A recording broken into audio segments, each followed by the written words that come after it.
Hi friends, நம்ம சீரீஸோட 6th பார்ட்ல என்ன ஆக போகுது அப்படின்னு தான் இன்னைக்கு இந்த வீடியோல பார்க்க போறோம். சீஃப் மினிஸ்டருக்கு ஃபியூனரல் நடந்துட்டு இருக்கு. அங்க ஷா அமைதியா நின்னுட்டு ஃபியூனரல்ல கலந்துட்டு இருக்கான். அப்போ யான் அங்க வந்துடுறான். சீஃப் மினிஸ்டரோட சாவுல நிறைய மர்மம் இருக்கு. அதனால இப்பவே அவர் பாடியை போய் எரிக்க கூடாது.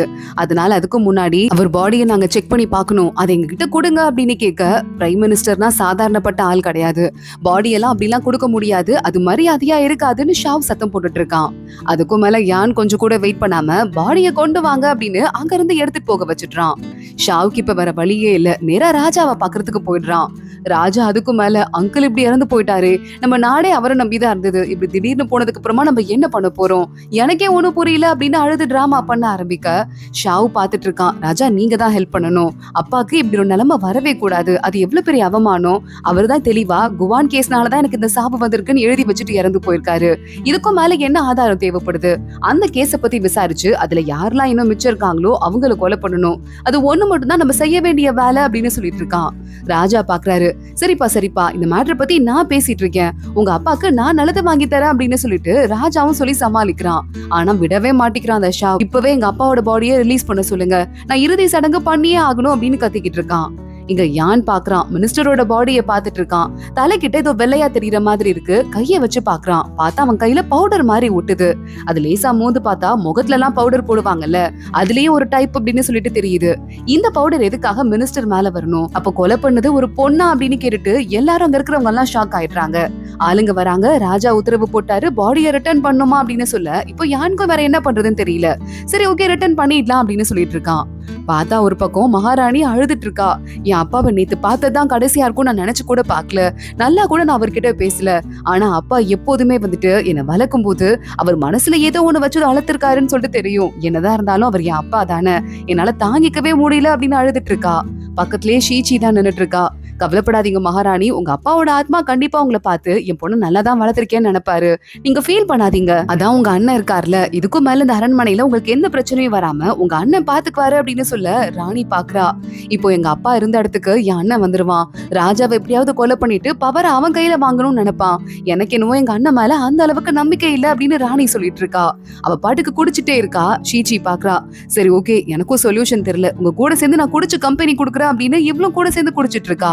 அப்போ ஷீச்சியை பார்த்துட்டு, பரவாயில்ல நீயும் அழகாதான் இருக்கு அப்படின்னு சொல்லிட்டு மகாராணி சிரிக்க ஆரம்பிக்கிறா. ஷீச்சியும் போதையில நல்லா சிரிச்சிட்டு இருக்கா.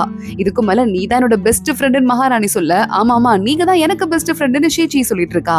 இப்படி ரெண்டு பேரும் கேக்க பிக்கேன்னு சிரிச்சு பேசிட்டு இருக்கத வெளியே யான் நிக்கிறான். ஷீச்சிக்கு ஏதாவது ஆபத்து வந்துட போதோ அப்படின்னு கேட்டுட்டு இருக்கான். ரெண்டு பேரும் நல்லா விழுந்து விழுந்து சிரிக்கிறத பார்த்துட்டு இவளுக்கு எந்த ஆபத்தும் இப்போதைக்கு வராது போல அப்படின்னு முடிவு பண்ணிடுறான். இங்க ராணி உள்ள நம்ம ஷீச்சிக்கு மேக்கப் போட்டுட்டு இருக்கா. நீ செம்ம அழகா இருக்க தெரியுமா, நீ ஒரு பொண்ணா பிறந்திருக்க வேண்டிய ஆளு, மேக்கப் போட்டதுக்கு அப்புறமா ஒரு பொண்ணு மாதிரியே இருக்க அப்படின்னு ஷீச்சி கிட்ட சொல்லிட்டு இருக்க. ராணி உங்களுக்கு ஒரு விஷயம் தெரியுமா, நான் உண்மையாவே ஒரு பொண்ணு தான் அப்படின்னு இவ வாயை விட்டு ஒளறிடுறா. ஐயே செம்ம காமெடி, நல்ல ஜோக் பண்ற அப்படின்னு மகாராணி சிரிச்சிட்டு இருக்கா. கொஞ்ச நேரத்துக்கு அப்புறமா ஷீச்சி அங்க இருந்து வெளியே வரா. அவ வரப்போ ராஜா பாத்துட்டாரு, இது பாக்க ஷீச்சி மாதிரி இருக்கு ஆனா பொண்ணு மாதிரி இருக்கே அப்படின்னு. அங்க யான் வந்துடுறான், இது பண்ணுவான்னு எனக்கு தெரியும், அதான் வெயிட் பண்ண அப்படின்னு ஷீச்சி அங்க இருந்து தூக்கிட்டு போயிடுறான். ஆனா அதுக்குள்ள ராஜா ஷீச்சிய பார்த்தான்ல, அதை வச்சு ஒரு ஓவியம் மாதிரி ஒண்ணு வரைய ஆரம்பிச்சிடுறான். ஷீச்சிய பொண்ணா நினைச்சு ஒரு ஓவியம் வரைஞ்சிடுறான்.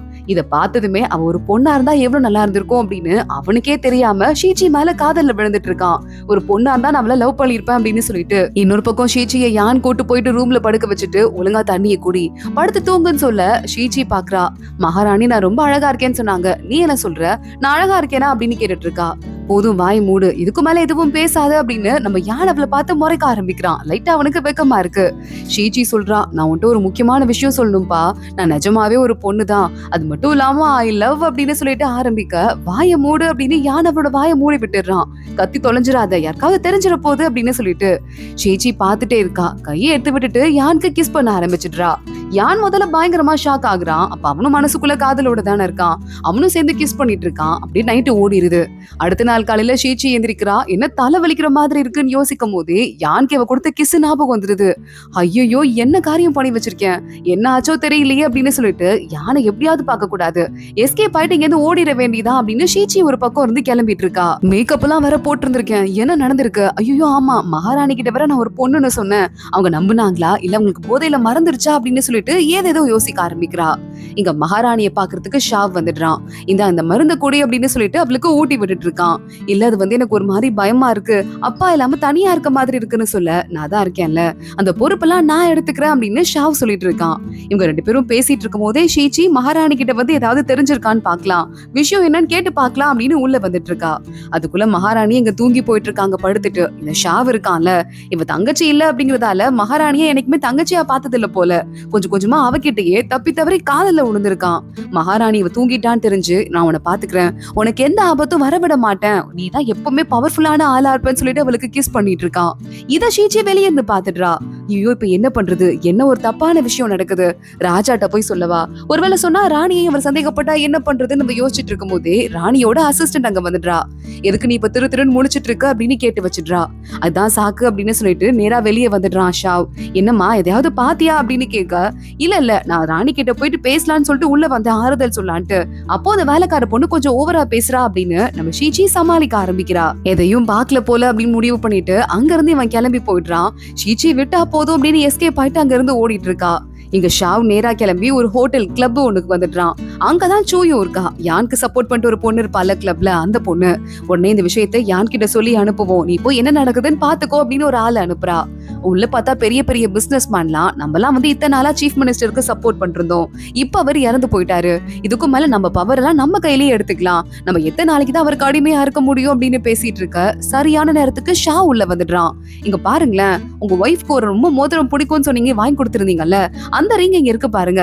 என்ன அவங்க மோதிரத்தை வெட்டும் போது லைட்டா விரலும் வெட்டி ரத்தத்தோட வந்துருச்சு, ஆனால் மோதிரம் அழகு குறையாம இருக்குல்ல அப்படின்னு, இதுக்கும் மேல நீங்க ஏன் கண்ட்ரோல்ல தான் இருக்கணும் அப்படின்னு மிரட்டிட்டு இருக்கான்.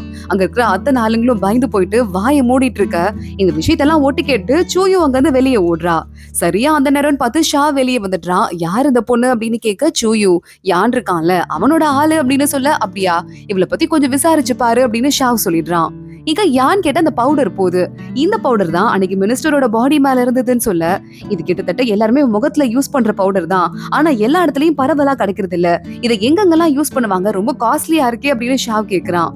அரண்மனையில தான் பொதுவா அதை யூஸ் பண்ணுவாங்கன்னு அசிஸ்டன்ட் சொல்ல, ராஜமாதா உனக்கு ஒரு வகையில அத்தை வேணும், அதனால உன்னால அரண்மனைக்குள்ள அதுவும் இல்லாம அந்த புறத்துக்குள்ள போறதுக்கு பெர்மிஷன் இருக்கு, நீ முடிஞ்ச அளவுக்கு அங்க போய் விசாரிச்சு பாருன்னு யான் அவனோட ஆளை அனுப்பிட்டு இருக்கான்.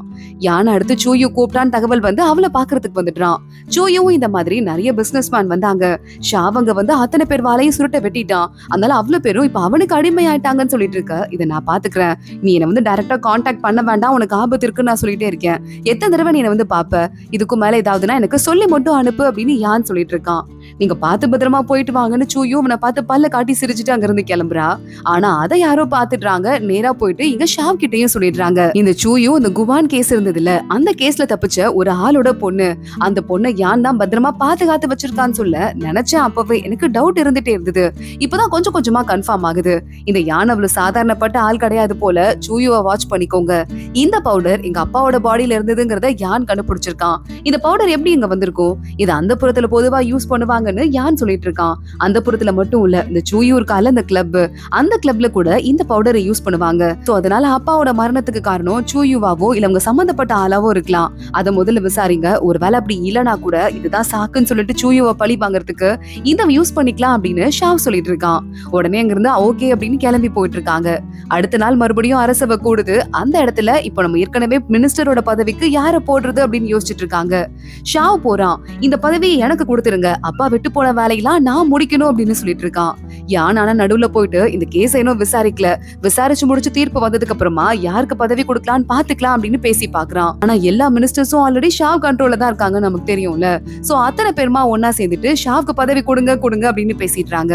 நான் யோசிச்சு சொல்றேன் அப்படின்னு ராஜா சொல்லிடுறாரு. எல்லாரும் சந்தோஷமா வந்துட்டு இருக்காங்க. அதே மாதிரி ஷாவ் கிட்ட யான் போய் பேசிட்டு இருக்கான், கங்க்ராச்சுலேஷன்ஸ் மினிஸ்டர் ஆக போறீங்க போல அப்படின்னு, என் அப்பா இறந்த சோகத்துல நான் இருந்துட்டு இருக்கேன், அதனால என்னால மத்த எதையும் பாத்துக்க முடியல, ஆனா இந்த கேஸ கண்டுபிடிச்சு யாரு குற்றவாளியோ அவங்களுக்கு தண்டனை வாங்கி கொடுத்தே தீர்வு அப்படின்னு ஷாவ் சொல்றான். என்னோட ஐடியாவும் அதான் அப்படின்னு யான் அங்க இருந்து கிளம்பிட்டு இருக்கான். இங்க மகாராணி பாத்துட்டு இருக்காங்க, என்ன நடக்குது இங்க, எதுக்காக ஷாவ் அண்ணனுக்கு அதுக்குள்ள பதவி கொடுக்கறதுக்கு போறாங்க, இதெல்லாம் சரிப்பட்டு வராது அப்படின்னு சொல்ல ஷீச்சி எங்க வந்துடுறா. மகாராணி நீங்க சொல்றது கரெக்ட் தான், அவர் உங்க கூட இருக்கிறது உங்களுக்கு நல்லது இல்ல, அவர் ஏதாவது திருட்டுத்தனமா வேலை பார்த்து உங்களுக்கு ஏதாவது ஆபத்து வந்துருச்சுன்னா இனிமே உங்க அண்ணனை நீங்க அவ்வளவா பாத்துக்காதீங்க, நீங்க 2 பேரும் பேசிக்காம இருங்க அப்படின்னு சொல்லிட்டு இருக்கா. அந்த நேரம் பார்த்து ஷாவ் ஷாவ் பக்கத்துல வரான். ஷீச்சி சொல்றதெல்லாம் கேட்டுட்டு இவ கண்டிப்பா அன்னைக்கு உள்ள நடந்ததை பாத்துட்டா அப்படிங்கறத கன்ஃபார்ம் பண்ணிடுறான். ஷீச்சி எங்க இருந்து விட்டா போதும்னு கிளம்பி போயிட்டு இருக்கா. ஷாவ் ஆப்போசிட்ல வந்துடுறான். நீ எனக்கு பார்க்க கூடாத ஒரு விஷயத்த பாத்துட்ட, உன்னை என்ன பண்ணலாம் அப்படின்னு கேட்க, எனக்கு மகாராணியோட மானம் ரொம்ப முக்கியம், இந்த விஷயத்த நான் வெளியே சொல்ல மாட்டேன், என்ன விட்டுருங்க அப்படின்னு ஷீச்சி அங்க இருந்து போறா. சரி ஓகே போனா போது விட்டுடுறா அப்படின்னு சொல்லிட்டு ஷாவ் சொல்றான். ஷீச்சி பாக்குறா கண்டிப்பா இவன் நம்மள விட மாட்டான் அப்படின்னு. அவனை தாண்டி போறதுக்குள்ள கையில விசில் எடுத்துடுறா. அந்த விசில் எடுத்து அடிச்சுட்டே இருக்கா. யான் மின்னல் வேகத்துல ஓடி வரான். வந்து பார்த்தா ஷீச்சி அந்த இடத்துல மயங்கி இருக்கா. ஷீச்சி எந்திரி அப்படின்னு அவளை தூக்கிட்டு அப்படியே இடுப்பு கிட்ட கையை வச்சிட்டு இருக்கான். கையை பார்த்தா ரத்தமா வந்துட்டு இருக்கு. இடுப்புல இந்த ஷாவ் கத்தியால வாளால சீவிட்டு போயிட்டு இருப்பான் போல. நேரா கூட்டு போயிட்டு இருக்கான் யான். ஷீச்சி என்ன மன்னிச்சிரு, நான் வந்து உன்னோட அனுமதி இல்லாம உன் ட்ரெஸ் ஓபன் பண்றேன்னு நினைக்காத, ஆனா நான் கட்டு மாத்தணும், காயத்துக்கு மருந்து போடணும் அப்படின்னு சொல்லிட்டு அவளுக்கு வந்து ட்ரெஸ் எல்லாம் மாத்தி விட்டுட்டு காயத்துக்குலாம் மருந்து போட்டுட்டு இருக்கான். டாக்டரை உள்ள கூப்பிடுறான். உங்களுக்கு என்ன செய்யணும்னு தெரியும்ல, நீங்க பாத்துக்கோங்க அப்படின்னு சொல்லிட்டு அவர்கிட்ட ஷீச்சிய பொறுப்பையும் ஒப்படைக்கிறான். டாக்டர் மருந்து போட்டுட்டு இருக்காரு. ஷீச்சி அடுத்த நாள்லாம் அப்படியே காலையில இருந்து புலம்ப ஆரம்பிக்கிறா. என்ன வந்து கொல்ல வராங்க, யான் காப்பாத்து யான் காப்பாத்து அப்படின்னு சொல்லிட்டு கத்திட்டே இருக்கா. ஷீச்சியோட கையை யான் புடிச்சிட்டு நான் இங்கதான் இருக்கேன், உனக்கு ஒன்னும் ஆகாது, நான் பாத்துக்கிறேன் அப்படின்னு சொல்ல ஷீச்சி கண்ணை திறந்துடுறா. ரொம்ப குளிர்ற மாதிரி இருக்கு அப்படின்னு சொல்றா. ஷீச்சி நீ ஏஞ்சிட்டியா அப்படின்னு கேட்க, யான் நீ வருவான்னு எனக்கு தெரியும், எனக்கு ஒரு மாதிரி கனவு கண்டேன், யாரும் உன்னை கொலை பண்ண வந்த மாதிரி இருந்தது, நான் உன்னை பார்க்காமலே செத்துருவேணும்னு நினைச்சிட்டு இருந்தேன் அப்படின்னு யானோட கையை பிடிச்சிட்டு இருக்கா. இங்க மகாராணி வெளியே வந்துட்டு இருக்கா. ஷீச்சிக்கு ஏதோ ஆபத்தான், நான் போய் அவனை பார்க்க போறேன் அப்படின்னு போயிட்டு இருக்கும் போதே ஷாவ் ஆப்போசிட்ல வந்துடுறான். என்னது இது, மேல ஒரு கோட் கூட போடாம வந்திருக்க, எவ்வளவு குளிருது அப்படின்னு சொல்லிட்டு அவன் கோட்டை கழட்டி அவங்க ராணிக்கு போட்டு விட்டுட்டு இருக்கான். ராணிக்கே கொஞ்சம் ஆக்வர்டா தான் இருக்கு, இவன் ஏன் இந்த அளவுக்கு பக்கத்துல க்ளோஸா வந்துட்டு இருக்கான் அப்படின்னு அவளும் யோசிக்கிறா. என்னதான் இருந்தாலும் சொந்த அண்ணன் கூட இல்லையே அப்படின்னு. உன்னை ஷீச்சிக்கு ஆபத்தா, சரிவா நம்ம ரெண்டு பேரும் சேர்ந்து போயிட்டு வரலாம் அப்படின்னு அவனும் மகாராணி கூட சேர்ந்து அங்க இருந்து வந்துட்டு இருக்கான். இங்க ஷீச்சி பாத்துட்டு இருக்கா. அம்மா என் ட்ரெஸ் எல்லாம் சேஞ்ச் ஆயிருக்கு, என்ன ஆச்சு அப்படின்னு கேட்க, யான் நான் தான் சேஞ்ச் பண்ணி விட்டேன், வேற வழி இல்லாம சேஞ்ச் பண்ணி விட்டேன், நீ ஒன்னும் கவலைப்பட வேணாம், ரெஸ்ட் எடுக்கலாம் அப்படின்னு சொல்லிட்டு யாரோ வர சத்தம் கேக்குது. சீக்கிரமா பெட்ஷீட்டை மூடு மூடு அப்படின்னு சொல்லிட்டு யான் அவ்வளவு க்ளோஸ் பண்ண சொல்றான். ஷீச்சிக்கு புரிஞ்சிருது, நம்ம ஒரு பொண்ணுங்கிற விஷயம் உனக்கு நல்லாவே தெரிஞ்சிருச்சு, அப்பயே நம்மளுக்காக காப்பாத்திட்டு இருக்கான் அப்படின்னு சொல்லிட்டு. ஷீச்சி சிரிச்சிட்டு இருக்கும் போதே ராஜா அங்க வராரு. என்ன ஷீச்சி இது, உனக்கு என்ன ஆச்சு அப்படின்னு கேட்டுட்டு இருக்கும் போதே அங்க மகாராணி அப்புறம் வந்து ஷாவ் ரெண்டு பேருமே வந்துடுறாங்க. ஷாவ் பார்த்து முறைக்க ஆரம்பிக்கிறான். ஷீச்சி உனக்கு என்னமா ஆச்சு அப்படின்னு அவனும் நடிக்க ஆரம்பிக்கிறான். ஷீச்சி யோசிச்சு பாக்குறா, இந்த ஷாவ் தான் எனக்கு கொல்ல ட்ரை பண்ணா அப்படின்னு சொன்னா கண்டிப்பா வந்து மகாராணியோட பேரும் வெளியே வந்துரும். அப்போ ராஜா மகாராணியை சேர்த்து அசிங்கப்படுத்திடுவாரு, தண்டனை கொடுத்துருவாரு. ஆனா அப்படி நடக்க கூடாது, மகாராணி ரொம்ப நல்லவங்க, அவங்களுக்கும் ராஜாக்கும் காதல் வரதுக்கு நான் ஹெல்ப் பண்றேன்னு வேற ப்ராமிஸ் பண்ணிருக்கேன்னு சொல்லிட்டு என்ன பின்னால இருந்து அட்டாக் பண்ணாங்க, எனக்கு தெரியல அப்படின்னு போய் சொல்லிடுறா. ஷா உன்னை பார்த்து அப்படி வாடி வலிக்குன்னு முறைக்க ஆரம்பிக்கிறான். யானை பார்த்து ராஜா சொல்றாரு, இது யாருன்னு கண்டுபிடிச்சு கண்டிப்பா நம்ம தண்டனை வாங்கி கொடுத்தே ஆகணும், போய் வேலையை ஆரம்பி அப்படின்னு சொல்லிட்டு இருக்காரு. நேரா ஷா வெளியே வந்துட்டு அவன் அசிஸ்டன்ட் கிட்ட அவன் உண்மையை சொல்லல, அது ஏன்னு எனக்கு தெரியல, அதனால நமக்கு பிரச்சனை கிடையாது, இப்போதைக்கு உண்மையை சொல்ல மாட்டா போல, நம்ம வேலையை நம்ம பாக்கலாம் அப்படின்னு சொல்லிட்டு அசிஸ்டன்ட் கிட்ட சொல்லிக்கிட்டு இருக்கான். இப்போதைக்கு போனா போது நம்ம உயிரை விட்டு வைப்போம், ஞாபகம் மறதியில தானே இருக்கா, ஞாபகம் மட்டும் வந்துருச்சுன்னா நமக்கு கண்டிப்பா ஹெல்ப் பண்ணுவா, அதனால கொஞ்சம் வெயிட் பண்ணுவோம், அந்த சூயும் இருக்கால அவளையும் விடக்கூடாது, நம்ம வேலையை பாத்துக்கலாம் அப்படின்னு சொல்லிட்டு இங்க இவன் ஒரு பிளான் போட்டுட்டு இருக்கான். ஷீச்சி பக்கத்துலயே உட்காந்துட்டு யான் நைட்டு ஃபுல்லா அவளை பாத்துட்டு இருக்கான். அப்ப அசிஸ்டன்ட் அங்க ஓடி வந்துட்டு இருக்கான். ஷீச்சிக்கு தெரியாம ஒருத்தவங்க கொலை பண்ணிருக்கிறதுக்கு வாய்ப்பே இல்ல, டாக்டர் கூட சொன்னாரு, பின்னால இருந்து அட்டாக் பண்ணிருக்காங்க, ஷீச்சி திரும்பி பாத்திருக்கா அப்படின்னு. அப்ப முகத்தை பார்க்காம இருந்திருக்கவே முடியாது அப்படின்னு சொல்ல யான் பாக்குறான். ஷீச்சிட்ட போறான். உன்னை யார் இந்த மாதிரி பண்ணா, என்கிட்ட கூட உன்னால சொல்ல முடியாதா அப்படின்னு கேட்க, என்கிட்ட ப்ளீஸ் அதை பத்தி கேட்காத அப்படின்னு ஷீச்சி சொல்றா. சரி ஓகே கேட்க மாட்டேன், மருந்து போட டைம் ஆயிடுச்சு, கொஞ்சம் திரும்ப அப்படின்னு சொல்லிட்டு அவளுக்கு இடுப்புல தானே அடிபட்டு இருக்கு, மருந்து போட்டுட்டு இருக்க, எனவே என் மாட்டி விடல, என் மேல உனக்கு அவ்வளவு அக்கறையா அப்படின்னு ஷீச்சி கேக்குறா. யானோனே அவனே சமாளிச்சுக்கிறான். அக்கறையாவது ஒண்ணாவது அதெல்லாம் ஒண்ணும் இல்ல, நீ ஒரு பொண்ணா இருந்துட்டு உள்ள வந்துட்டேன்னா நான் பாதுகாப்பு சரியா கொடுக்கலன்னு ஏன் பேர் தான் கெட்டு போவோம், அதனால தான் சொல்ல அப்படின்னு அவகிட்டயே சொல்லிட்டு இருக்கான். ஷீச்சி அவனை பார்த்து சிரிக்க ஆரம்பிக்கிறா. பத்திரமா இரு, ரெஸ்ட் எடு, நீ இங்கே படுத்து தூங்கு அப்படின்னு. யானோட ரூம்ல தானே அவ தூங்கிட்டு இருக்கா. அவளை பெட்ல படுக்க வச்சுட்டு அவன் அங்க இருந்து வெளியே போயிடுறான். இங்க சூயும் வெளியே போயிட்டு இருக்கும் போது ஆளுங்க ரவுடிங்கெல்லாம் வந்து பிரச்சனை பண்ணிட்டு இருக்காங்க. சரியா அந்த நேரம்னு பாத்துட்டு ஷாவ் அங்க வந்துட்டு எதுக்கு அந்த பொண்ணு கிட்ட பிரச்சனை பண்றீங்க அப்படின்னு ஹீரோ மாதிரி வந்து காப்பாத்துறான். சூயுக்கு நல்லாவே தெரியுது போயிட்டு வராங்க அப்படின்னு ஒரு பேச்சுக்கு சொல்லிட்டு அங்க இருந்து போயிடுறா. சூயுவை கூட விடாம பிரச்சனை பண்ணிட்டு இருக்காங்க அப்படின்னு அசிஸ்டன்ட் யான் கிட்ட சொல்லிட்டு இருக்கான். ஷாவை நம்ம தப்பா எடுத்துட்டோம் போல, அவனை சாதாரணமா எடுத்துக்க கூடாது, ஒண்ணுமே தெரியாத அப்பாவி மாதிரி இருந்து அவங்க அப்பா பின்னாடி மறைஞ்சிருக்க மாதிரி இருந்து நிறைய வேலையை பார்த்தான், இப்போ எவ்வளவு வந்து பண்றான் பாரு அப்படின்னு யான் சொல்லிட்டு இருக்கான்.